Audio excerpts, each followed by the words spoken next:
عارف إن رغيف العيش اللي بتشتريه الصبح سعره بيتحدد في خناقة بين الدول المنتجة للبترول؟ النفط مش مجرد وقود للعربيات، ده الدم اللي بيجري في عروق الاقتصاد. لو الدم ده سعره غلي أو حركته وقفت، الكوكب كله بيجيله جلطة مالية. بلاش ده. طب انت عارف إن العالم كله بيتكلم عن الطاقة الخضراء، بس الحقيقة المرة إن الكوكب لسه مربوط بحبل سري اللي هو الذهب الأسود. عارف إن حركة سعر البرميل ب5 دولار بس ممكن تغير ميزانية دولة بالكامل، وتخلي تضخم الأسعار في سوبر ماركت جنبك تنفجر؟ خليني أكشف لك الدسامة اللي ورا توازن الأسواق. إحنا في عصر سلاح الإمدادات. القوة ما بقاش في مين عنده بترول، القوة في الطاقة الإنتاجية الفائضة.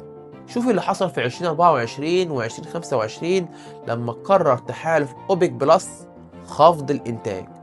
هما مش بس بيغلوا السعر، هما بيعملوا حاجة اسمها إعادة تسعير الجغرافيا السياسية.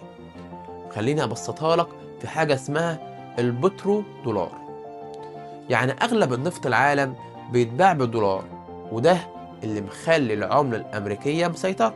يعني لما النفط بيغلى هو ما بيبقاش بنزين غالي وبس، الأسمدة بتتصنع من مشتقات الغاز فالأكل بيغلى، والبلاستيك اللي داخل في كل صناعة بيغلى، والشحن تكلفة نقل أي حاجة من الصين لعندك بتنفجر.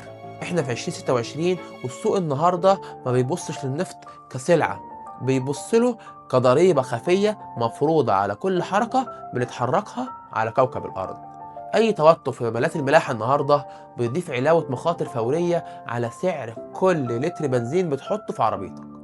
النفط في البورصة مش مجرد سلعة، ده ترمومتر النزاعات العالمية. احنا هنا بنتعلم ان المستثمر الذكي هو اللي بيفهم ارتباطات السلع. لو النفط غلي، شركات الطيران والشحن أسهمها بتنزل، وشركات الطاقة البديلة بتنتعش.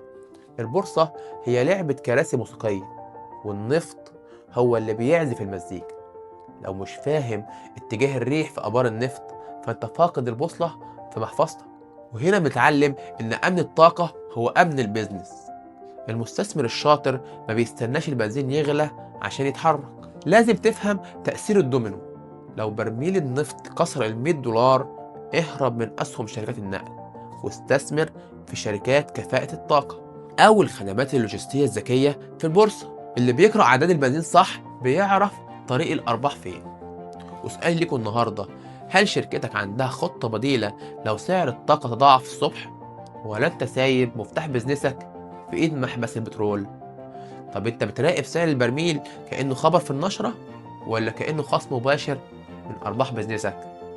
أنا مصطفى شحاتة، ودي دقيقة من قلب محركات العالم.